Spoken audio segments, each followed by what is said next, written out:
Donald Trump is panicking this morning as his administration goes into damage control and as allies that Donald Trump believed he was counting on in the Middle East and elsewhere turn out not to actually be wanting to help Donald Trump as he's threatening to invade Iran. Also, you have Secretary of State Marco Rubio talking about possibly another invasion of Venezuela, as he says that Delcy Rodriguez and the regime in Venezuela is not doing everything that Rubio and Trump want them to do, and they're not able to control it the way they thought. Let's talk about what's going down this morning as you have Kristi Noem, who most people on Capitol Hill right now are calling for her impeachment and her ouster. She is blaming Donald Trump and Stephen Miller and the Border Patrol for calling Alex Pretty a domestic terrorist and saying that Pretty was there to massacre the Border Patrol, Gestapo.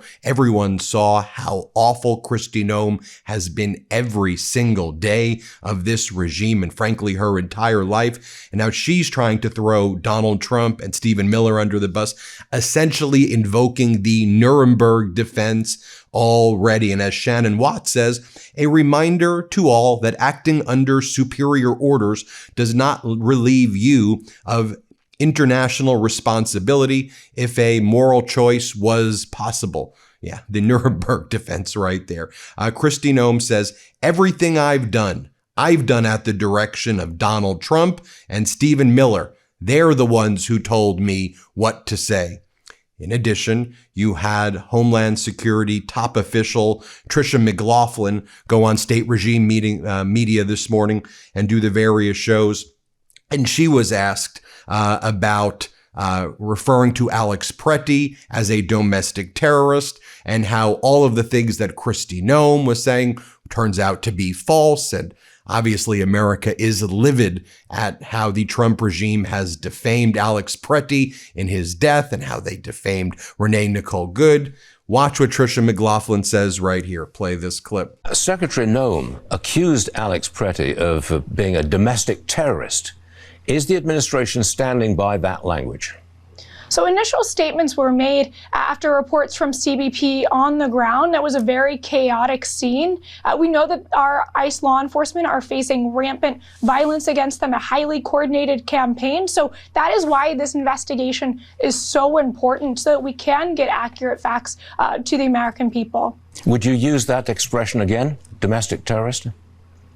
I think that we have to really have the investigation be leading the way on this, Stuart. And again, the early statements that were released was based on a chaotic scene on the ground. And we really need to have true, accurate information to come to light. And so again, Homeland Security investigators are leading that with the FBI supporting. All right, Tricia McLaughlin, thank you very much for being with us this morning. Always appreciate it. And we're seeing on Capitol Hill, Republicans absolutely livid at this administration and this regime. And one of the things they're saying is like, on the Republican side, our constituents who are supporters of the Second Amendment, who, show up to protest, not with concealed carry, but show up with their weapons, or show up with their guns in general, are saying, wait a minute, now the regime says if you show up to a protest and you have a lawful permit and you are videotaping ICE or Border Patrol, and you have a concealed carry, or if you have a gun,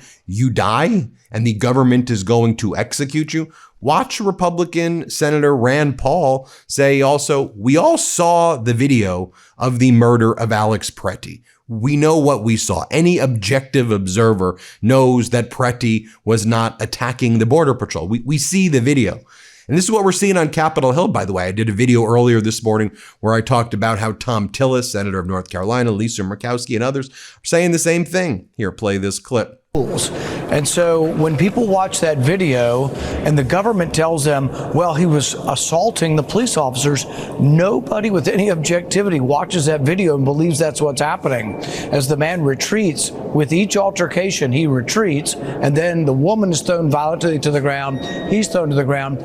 No American believes that he was assaulting the officers. In fact, the opposite appears to be true. So we have to get some rules of the game, and we can't have the government government justifying this type of behavior because the vast majority of Americans think this was unfair, what happened. The intimation, or actually the explicit call to say you don't have a Second Amendment right to carry arms in a protest really flies in the face of most of our Second Amendment community. I can tell you I've been to dozens and dozens of rallies and or protests where people are visibly armed or have concealed carry. So the people who are saying this, we need to get this straight so we can have some kind of awareness when people go to a protest that they know what the rules of the game are. If videoing somebody is an assault, which most people don't believe it is, but that is assault, then people need to know that if you video someone, you could be shot. And so we need a clarification on all of this, and I'm going to reserve judgment on the Secretary for now, but we need to hear from all of the people involved with this. Your credit score may have taken a big hit over the holidays, and you may not even know it. Sure, a late payment hurts, but so does opening a store credit card just to get a discount, and transferring a balance from one card to another, that can drop your score fast. So if you're thinking about refinancing, buying a new car, renting an apartment, anything that requires credit, you need your best possible score, and you need it fast. You need Smart Credit, the new science in credit scoring. Smart Credit's data experts understand how the credit bureaus operate. They build a personalized strategy designed to take action and maximize your score, not by a few points in a few months, but potentially see a real upward change to secure better rates on everything you finance. Better scores could mean faster approvals, lower payments, and more money in your pocket. Don't let holiday spending traps derail your entire year. Get ahead of it now with Smart Credit. Go to smartcredit.com/Meidas and start your 7-day trial for just $1. Your results will depend on your unique credit profile, but I think you'll be excited to see how many points Smart Credit estimates you can gain. Results not guaranteed. Cancel anytime. That's smartcredit.com/Meidas, smartcredit.com. Now, Donald Trump is getting desperate as he panics this morning, and he is begging his supporters for money. And here's how he's doing it. This is a real email that Donald Trump sent at 3:56 a.m. in the morning. I subscribe to these emails so you don't have to, but I just want you to think about it. 3:56 a.m. The subject line is, well, it's from Donald J. Trump, and it says, "Are you an illegal alien?" That's the subject. So you open the email and it says, "I reached out last week about my citizens only survey. Your file says you're a top bag of patriot, but my records to my survey still say response pending. Don't tell me you're an illegal alien. That cannot be true. This is your final moment to prove me wrong, Ben, please. Are you a proud American citizen, or does ICE need to come and track you down? Take citizens only survey." You have to click this because you believe that ICE is going to track you down. You confirm you are an American citizen, and then that gives Donald Trump money. I mean, is this one of the biggest frauds ever? And then when you go to the site, which is you have to prove you're an American citizen and then give Donald Trump money, it has all these other bells and whistles where it's like, click this if you're really a citizen, and it like doubles the money or triples the money. And before you know it, you could be paying Donald Trump like $5,000 because he says he's going to send ICE to hunt you down if you don't prove that you are an American citizen right there. While all of this is going on, struggles in the economy, while Trump tries to act like everything's going great. I defeated inflation. Remember that ridiculous speech he gave in Iowa yesterday? Here are the facts. Trump says value of the dollar is great, while our currency hits a 4-year low. The dollar is tanking right now. It has also left investors bracing for another wave of inflation. So markets right now are pricing in a renewed rise in U.S. inflation, and also that they don't trust the stats that the government is putting out. Yeah, we're talking 2.7% inflation year over year. But I don't think that's telling the full story, where 40 to 50% of the inputs on CPI, the Consumer Price Index, is all basically guesses and estimates at this point because the Trump regime gutted most of the people at the Bureau of Labor Statistics. That's what's going on with the economy right now. And everybody knows that things are far less affordable right now, that people can't afford homes right now, that there are massive layoffs taking place right now. I mean, take a look at this news from this morning.